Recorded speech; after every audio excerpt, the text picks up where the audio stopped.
The July jobs report coming in weaker than expected. President Trump just posting on Truth Social, too little, too late.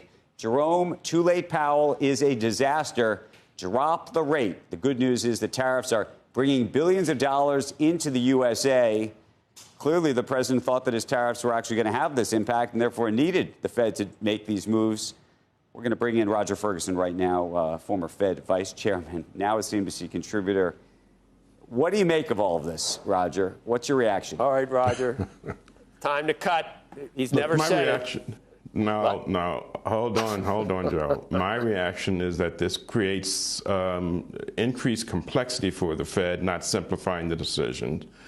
What we didn't focus on is average hourly earnings going up from 3.7 to 3.9. It's a backdrop in which there are a number of analyses that suggest inflationary pressures are more likely to increase than decrease. And the other point to make is the unemployment rate, which is the one that Chair Powell focused on most recently, stayed roughly steady at 4.2. So increased weakness, the revisions are not helpful. But as he will tell you, as he did tell you, there's a lot of data left to come.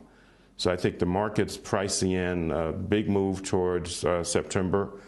Maybe right when we get there, but I think it's a little too early based on one Roger, relatively weak report. Roger, I could see. Look, if you really believed that that Powell was going to move in September, some people would actually look at this oddly as good news, because it would mean that he's going to move in September. Maybe he's going to move again in December. Right? The markets are not saying that right now. I think they're worried that he's not going to move to some degree. Look, so I think the markets are right, because he was pretty clear with what we call a reaction function. As long as inflation is somewhat above the target, as it is, and the labor market looks fundamentally healthy, then, as he said, restrictive policy may well be right. If the balance of risk changes, they're worried less about inflation but much more about unemployment, then maybe it's time to move. The labor market has shown that it's roughly in balance. I agree this has elements of weakness here, but that 4.2 unemployment rate basically says supply and demand are roughly where we want them.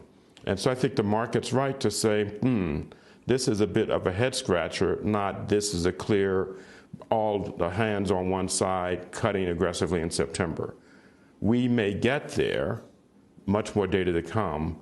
I think it's premature to say this report is so unambiguously weak unto itself that the Fed has to pivot and be prepared to cut at all costs in September.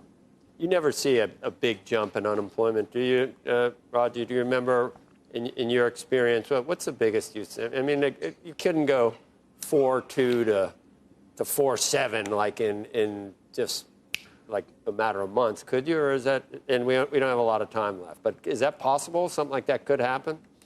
Well, you said in a matter of months. Obviously, it's possible in a matter of months. It's a sign of an economy that's moving to recession. Does it move that way from report to report? No, it does not. Okay, but I would caution everybody, one report, let's wait and see. Right. That's what Chair Powell said. I think he really believes that. There's a lot more data to come.